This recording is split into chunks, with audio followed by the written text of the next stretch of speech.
नमस्कार साथियों, SP classes Hindi में आपका हार्दिक स्वागत है। दोस्तों, पिछले वीडियो में हमने भारत सरकार अधिनियम 1909-1919 के बारे में अध्ययन किया था। आज हम भारत सरकार अधिनियम 1935 के बारे में वीडियो लेकर आए हैं, जिसे आप अपने रजिस्टर में नोट कर लेवें। कॉपी और पेन ले करके बैठें, साथ में वीडियो देखते जाएं और उसके द्वारा जो नोट्स बताए जाते हैं उसको आपके रजिस्टर में नोट करते जाएँ और उसको पढ़ते रहें, याद करते रहें। आने वाली प्रतियोगी परीक्षाओं में आपके लिए बहुत ही उपयोगी साबित होंगी। चलिए शुरू करते हैं। टॉपिक रहेगा हमारा भारत सरकार अधिनियम 1935। तो दोस्तों, भारत सरकार अधिनियम 1935 गवर्नमेंट ऑफ इंडिया एक्ट 1935 1 अप्रैल 1937 को लागू किया गया।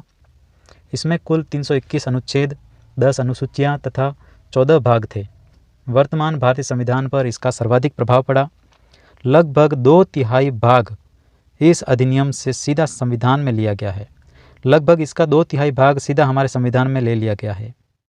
सरकार ने भारतीय संविधान पर 3 गोलमेज सम्मेलन आयोजित किए थे, जिसके आधार पर एक श्वेत पत्र जारी हुआ था, जिस पर विचार करने हेतु एक संयुक्त संसदीय समिति का गठन हुआ। इस समिति की सिफारिश पर 1935 का अधिनियम लागू किया गया था।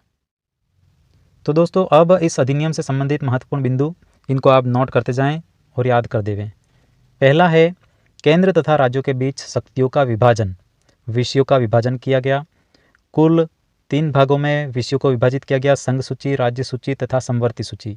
संघ सूची के अंतर्गत 59 विषय रखे गए, राज्य सूची के अंतर्गत 54 विषय रखे गए, समवर्ती सूची के अंतर्गत 36 विषय रखे गए। इनके अलावा जो अवशिष्ट विषय थे उस पर विधि निर्माण का अधिकार वायसराय गवर्नर जनरल के पास रखा गया था। ये जो समवर्ती सूची वाला मामला है, और इन तीनों सूचियों के अलावा जो भी विषय हैं वर्तमान में अपन देखें अगर, तो वे केंद्र के पास हैं। दूसरा पॉइंट है दोस्तों, अखिल भारतीय संघ का प्रावधान किया गया, जो कि ब्रिटिश प्रांतों तथा देसी रियासतों से मिलकर बनने वाला था। यद्यपि यह संघ कभी भी अस्तित्व में नहीं आया, इसकी विशेषता थी प्रांतीय स्वायत्तता लाना।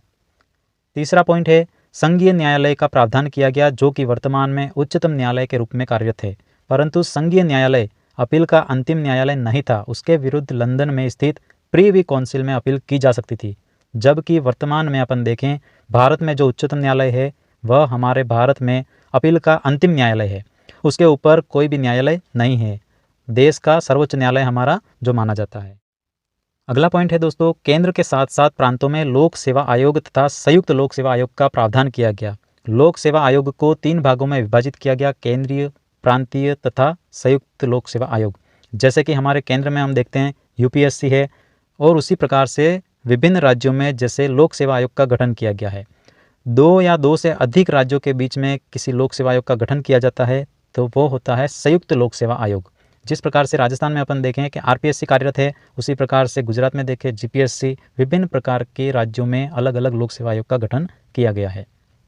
5वां पॉइंट है, इसमें बंगाल, मुंबई, मद्रास, बिहार, संयुक्त प्रांत तथा असम प्रांतों में विधान परिषदों की स्थापना की गई। 6वां पॉइंट बहुत ही महत्वपूर्ण और खास, देखिए इसको, प्रांतों में द्वैध शासन समाप्त करके केंद्र पर लागू किया गया। प्रांतों में जो द्वैध शासन लागू था, प्रांतों में द्वैध शासन कब लागू हुआ, हमने पिछले वीडियो में पढ़ा था जब हमने भारत सरकार अधिनियम 1919 के बारे में पढ़ा था। तो 1919 के तहत प्रांतों में द्वैध शासन लागू किया गया, और 1935 के तहत प्रांतों से हटा करके द्वैध शासन को केंद्र में लागू किया गया। 7वां पॉइंट है, गवर्नर जनरल को आपातकालीन शक्तियाँ प्रदान की गई। और उसके बाद है 8वां पॉइंट, गवर्नर जनरल को अध्यादेश तथा वीटो मनाही की शक्ति प्रदान की गई। वीटो का अधिकार जिस प्रकार से हमारे पास में अभी अपन देखते हैं राष्ट्रपति के पास है, उसी प्रकार से गवर्नर जनरल को अध्यादेश तथा वीटो मनाही की शक्ति प्रदान की गई थी। केंद्रीय बैंक आरबीआई का गठन किया गया। रिजर्व बैंक ऑफ इंडिया का गठन किया गया। इसकी स्थापना कब हुई? 1 अप्रैल 1935 को। महालेखा परीक्षक का प्रावधान किया गया। बर्मा को भारत से अलग कर दिया गया। उड़ीसा तथा सिंध नामक 2 नए प्रांत बनाए गए। प्रांतों में द्वैध शासन की समाप्ति कर उन्हें स्वायत्तता प्रदान की गई, अर्थात वे अपना निर्णय लेने के लिए स्वतंत्र थे। इस प्रकार प्रांतों में पूर्ण उत्तरदायी शासन की स्थापना हुई। प्रांतों से हटा करके केंद्र में द्वैध शासन का प्रावधान किया गया, जिसमें समस्त केंद्रीय विषय को 2 भागों में विभाजित किया गया। पहले प्रकार के जो विषय थे उनको संरक्षित विषय के रूप में जाना जाता है। इनका प्रयोग सीधा गवर्नर जनरल अपनी कार्यकारिणी परिषद की सहायता से करता था तथा ये सदन के प्रति उत्तरदायी नहीं होते थे। दूसरे प्रकार के जो विषय थे वे हैं हस्तांतरित विषय। इनका उपयोग गवर्नर जनरल मंत्रियों की सहायता से करता था और इसमें देखते हैं अपन कि मंत्री सदन के प्रति उत्तरदायी होते थे। अगला पॉइंट है दोस्तों, भारत परिषद की समाप्ति कर दी गई, जो 1919 के अधिनियम में गठित की गई थी ब्रिटेन में। भारत परिषद नामक जो संस्था थी, जो संगठन था, उसको समाप्त कर दिया गया 1919 में, जिसे लागू किया था 1935 में उसे समाप्त कर दिया। जब हम 1919 का अधिनियम पढ़ रहे थे उस समय भी बताया था कि इस परिषद को 1935 के तहत समाप्त कर दिया जाएगा। सांप्रदायिक निर्वाचन प्रणाली का विस्तार किया गया।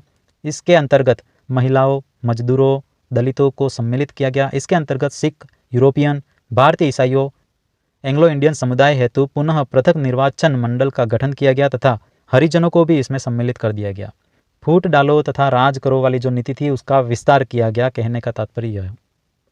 फिर उसके बाद आगे देखते हैं अपन, इस अधिनियम में संघीय न्यायालय के गठन की बात की गई। 1937 में सर्वोच्च न्यायालय कलकत्ता से दिल्ली स्थानांतरित कर दिया गया। अंतिम निर्णय का अधिकार ब्रिटेन स्थित प्रीवी काउंसिल को दिया गया। ब्रिटिश संसद की सर्वोच्चता रखी गई। स्वतंत्रता के पश्चात हम देखते हैं, जब तक हमारा नया संविधान नहीं लागू हुआ था तब तक भारतीयों ने 1935 के अधिनियम के तहत ही शासन किया था। तो दोस्तों, अब भारत सरकार अधिनियम 1935 से संबंधित महत्वपूर्ण कथन देखते हैं। इसमें विभिन्न विद्वानों की राय अपन देखते हैं। फर्स्ट है जेनिंग्स, उन्होंने इस संबंध में कहा था, वर्तमान संविधान 1935 के भारत शासन अधिनियम पर आधारित है। फिर आगे हैं डॉक्टर अंबेडकर, भारत को नए संविधान के निर्माण की आवश्यकता नहीं थी।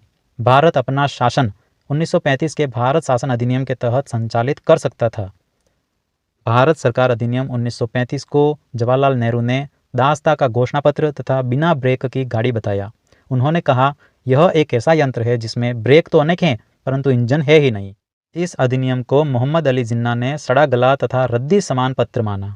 पंडित मदन मोहन मालवीय, उन्होंने कहा था, यह अधिनियम ऊपर से लोकतांत्रिक है परंतु अंदर से खोखला है, यह हम पर थोपा गया है।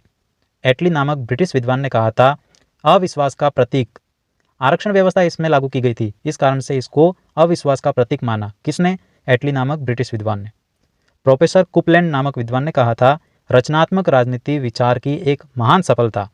इस प्रकार से हम देखते हैं कि यह 1935 का भारत सरकार अधिनियम जो था, इसके महत्वपूर्ण बिंदु हमने यहाँ पर नोट करवा दिए हैं। अब आपका काम है कि इसको रोज़ अपन कुछ समय निकाल करके अवश्य पढ़ें, ताकि हम इसके सारे बिंदुओं को याद कर लें और आने वाली प्रतियोगी परीक्षाओं में अगर इससे संबंधित कोई प्रश्न आता है तो वह हमारा कभी गलत नहीं होना चाहिए। अब आगे हम दूसरा नया वीडियो नया टॉपिक के साथ में प्रस्तुत करेंगे। तब तक के लिए धन्यवाद। जय हिंद दोस्तों।